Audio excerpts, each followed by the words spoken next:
वही राजकुमार आगे चलकर बना बुद्ध, और उसकी यात्रा ने करोड़ों जिंदगियां बदल दी। आज हम जानेंगे सिद्धार्थ से बुद्ध तक की वो सच्ची और जागृति से भरी कहानी जो आपके जीवन की दिशा भी बदल सकती है। शुरुआत करते हैं उस पहले सवाल से, दुख क्यों है? अध्याय 1, जन्म और भविष्यवाणी। प्राचीन भारत का एक छोटा सा राज्य था, कपिलवस्तु। वही के राजा शुद्धोधन और रानी माया देवी को एक पुत्र की प्राप्ति हुई। पुत्र का जन्म एक विशेष दिन हुआ। कहा जाता है रानी माया देवी ने एक दिव्य सपना देखा था।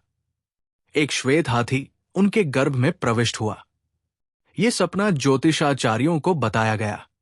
उनका निष्कर्ष था, यह बालक या तो महान सम्राट बनेगा या संसार को त्याग कर एक महान संत। सपना सच हुआ। लुम्बिनी वन में एक शांत सुबह रानी माया देवी ने सिद्धार्थ नामक एक बालक को जन्म दिया। कुछ ही दिनों बाद रानी का निधन हो गया। सिद्धार्थ का पालन पोषण उनकी मौसी महाप्रजापति गौतमी ने किया। राजा शुद्धोधन को चिंता थी, कहीं सिद्धार्थ ज्ञान की ओर न मुड़ जाए। उन्होंने महल को ऐसा बनाया कि बालक को दुख, रोग, मृत्यु या साधु जैसी किसी चीज का दर्शन न हो। राजा ने सोचा, अगर सिद्धार्थ को दुनिया का असली चेहरा नहीं दिखेगा तो वो राजपथ पर ही चलेगा। और यहीं से शुरू होती है उस महान आत्मा की यात्रा जो जन्म से राजकुमार था लेकिन भाग्य से बनना था बुद्ध। अध्याय 2, 4 दृश्य और आत्मजागरण।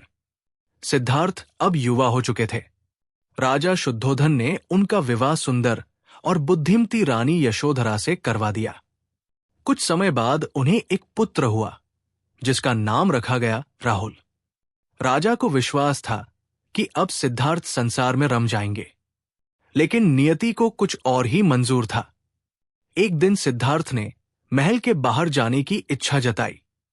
राजा ने रास्ता सजवाया, भीख मांगने वालों, रोगियों और साधुओं को छिपा दिया।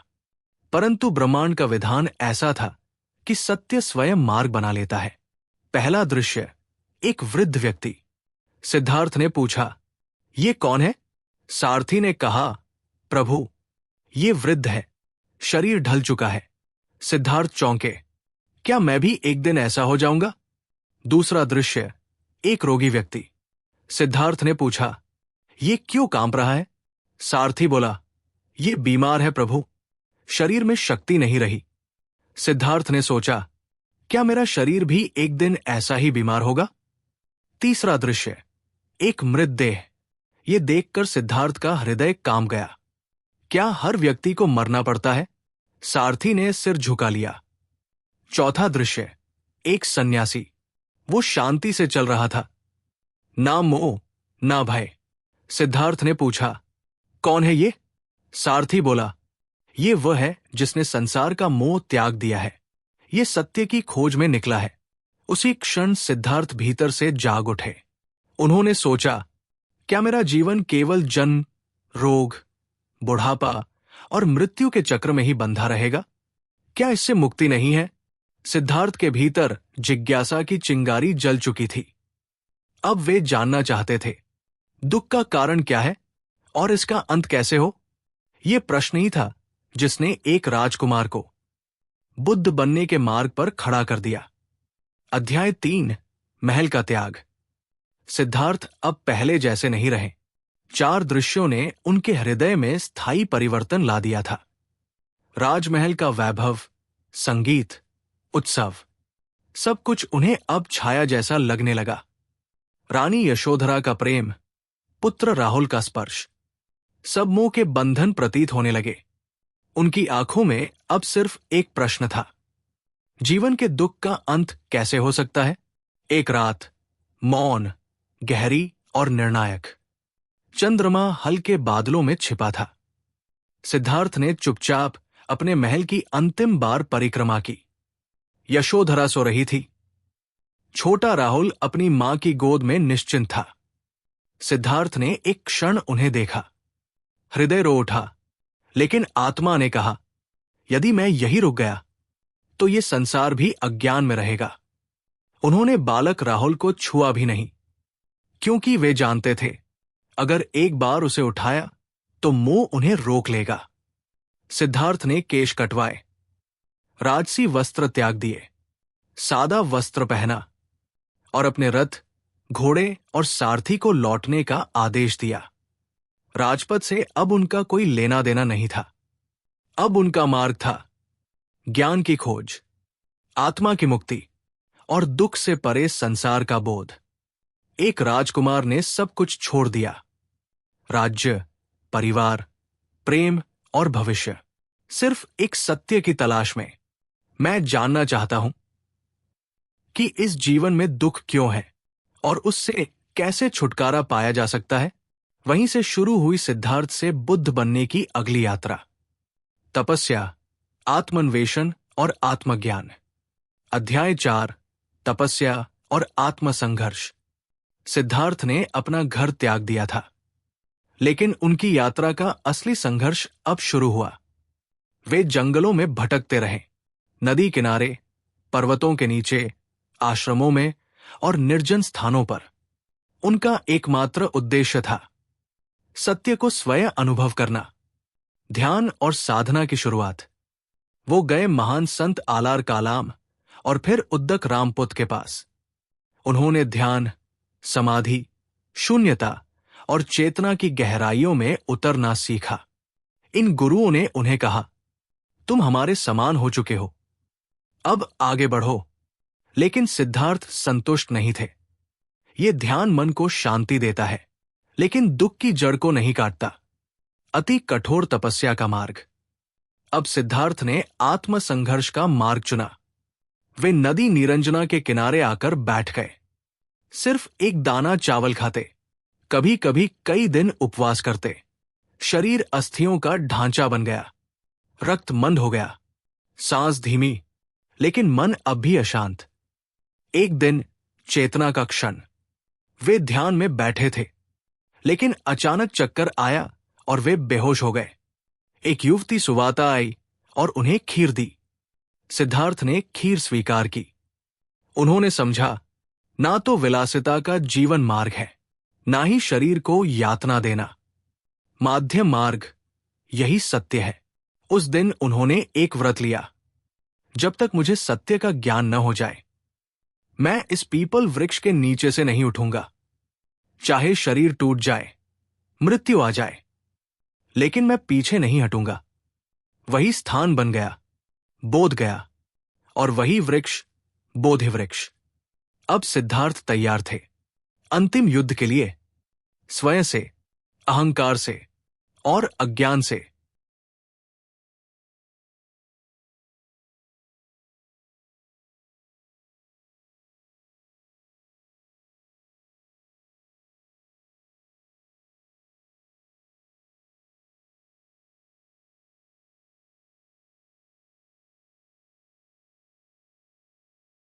अध्याय 5, बुद्धत्व की प्राप्ति। नदी के किनारे, पीपल वृक्ष के नीचे, सिद्धार्थ शांत थे, लेकिन भीतर एक तूफान था। उन्होंने संकल्प लिया, जब तक पूर्ण सत्य का बोध न हो, मैं इस आसन से नहीं उठूंगा। रात्रि घनी होती गई, तारों से भरा आकाश, नीरवता और प्रकृति भी प्रतीक्षा में थी कि क्या आज कोई आत्मा बुद्ध बनेगी। मार का अंतिम प्रहार। रात्रि के तीसरे प्रहर में आया मार, मायावी ऊर्जा, अहंकार, भय, वासना और मोह का प्रतीक। उसने सिद्धार्थ को डराया, भ्रमित किया, युद्ध की चुनौती दी, सुंदर कन्याओं का मोह दिखाया, शब्दों के जाल फैलाए। लेकिन सिद्धार्थ की चेतना अडिग रही।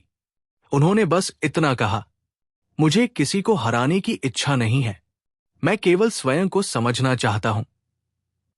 मार पराजित हुआ, माया हट गई और रात्रि की अंतिम घड़ी में प्रकाश हुआ। 4 आर्य सत्य का बोध। सिद्धार्थ को अब पूर्ण ज्ञान प्राप्त हुआ। उन्हें ज्ञात हुआ, 1, दुख है। 2, दुख का कारण है तृष्णा। 3, दुख का अंत संभव है। 4, उसके लिए एक मार्ग है, अष्टांगिक मार्ग। वे अब सिद्धार्थ नहीं रहे, वे बन गए बुद्ध, जिसका अर्थ है जागा हुआ व्यक्ति। उनकी आंखों में अब द्वैत नहीं था, ना भीतर कोई चाह बची, ना बाहर कोई भय। वे मुस्कराए और कहा, आह ज्ञातवान, अब मैं जान गया हूं। 49 दिन का मौन। ज्ञान की प्राप्ति के बाद बुद्ध 49 दिन तक मौन रहे। वे बोले नहीं, क्योंकि वे जानते थे सत्य को शब्दों में बांधना आसान नहीं। लेकिन अंततः उन्होंने निर्णय लिया, मैं बोलूंगा, क्योंकि कोई एक आत्मा भी जागे तो ये जीवन सार्थक होगा।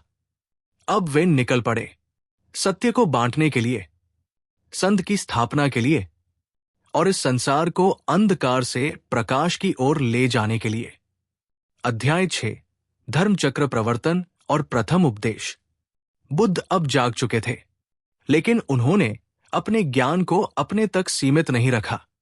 वे चल पड़े, संसार को भी जागृत करने के लिए।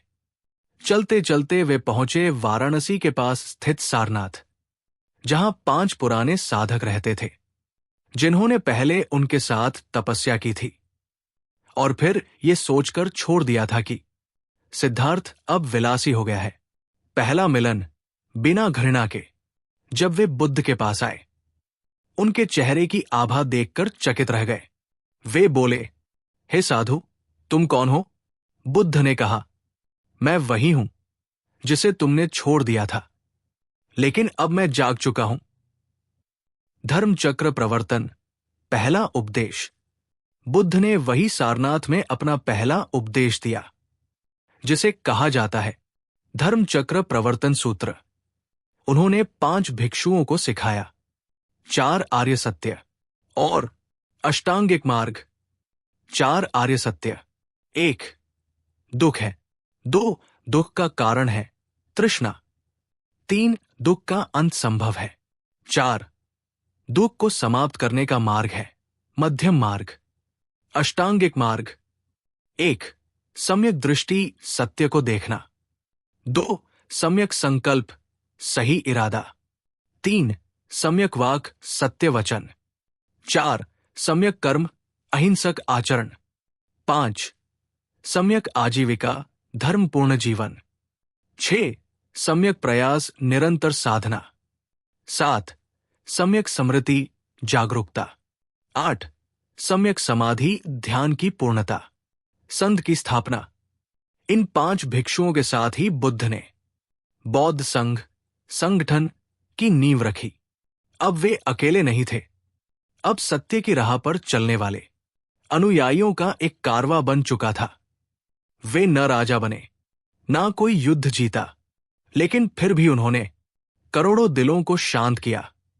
आगे आने वाले अध्याय में हम जानेंगे बुद्ध की प्रवास यात्राएं, संवाद, और कैसे उनका संदेश पूरे भारत और फिर विश्व में फैल गया।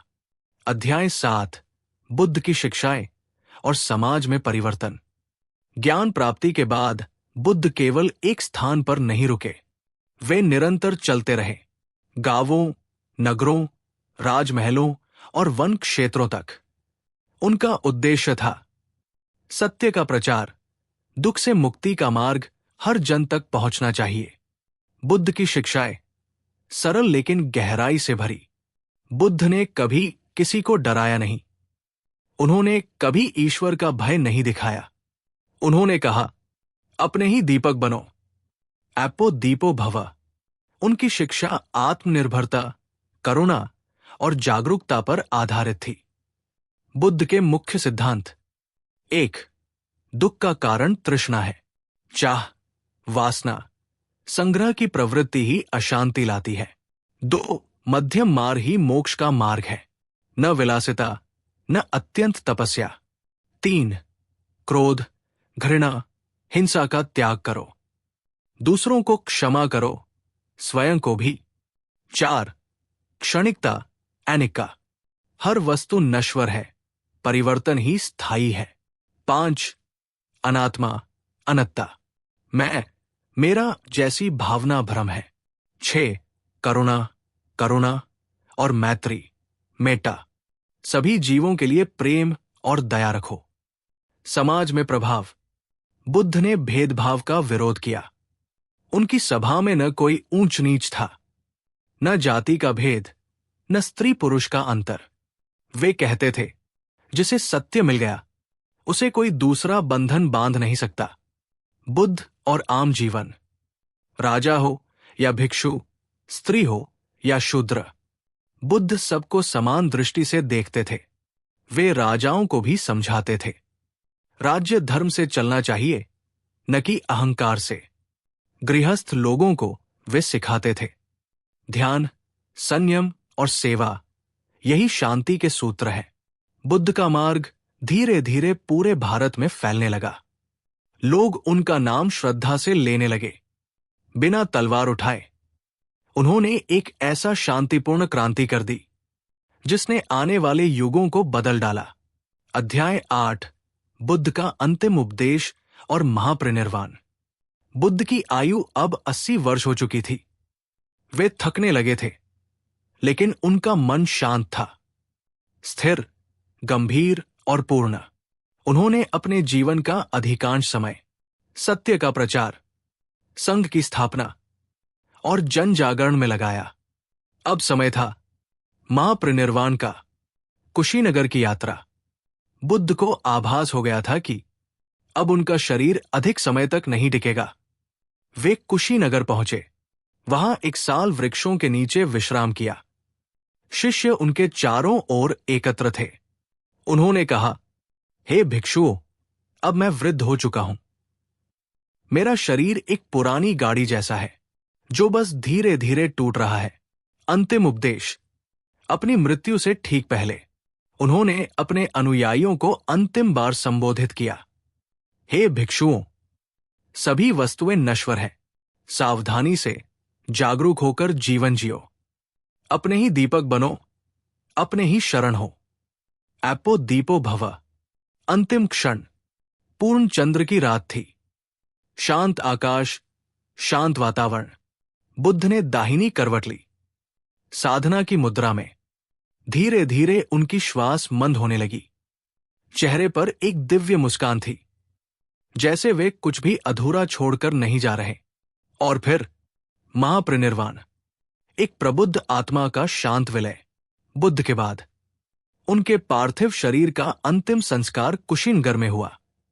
राजाओं ने उनके अस्थि अवशेष मंगवाए और 8 भागों में बांटकर स्तूपों में स्थापित किया। उनकी शिक्षाएं अब ग्रंथों में संकलित होने लगी। संघ ने प्रचार का कार्य आगे बढ़ाया। बुद्ध के शब्द, उनकी दृष्टि, उनकी शून्यता भरी करुणा समय से परे अमर हो गई। बुद्ध चले गए, लेकिन उनका मार्ग अभी भी हर जागती आत्मा को प्रकाश देता है। ध्यान ही मार्ग है, दृष्टि ही मुक्त करता है और करुणा ही धर्म है।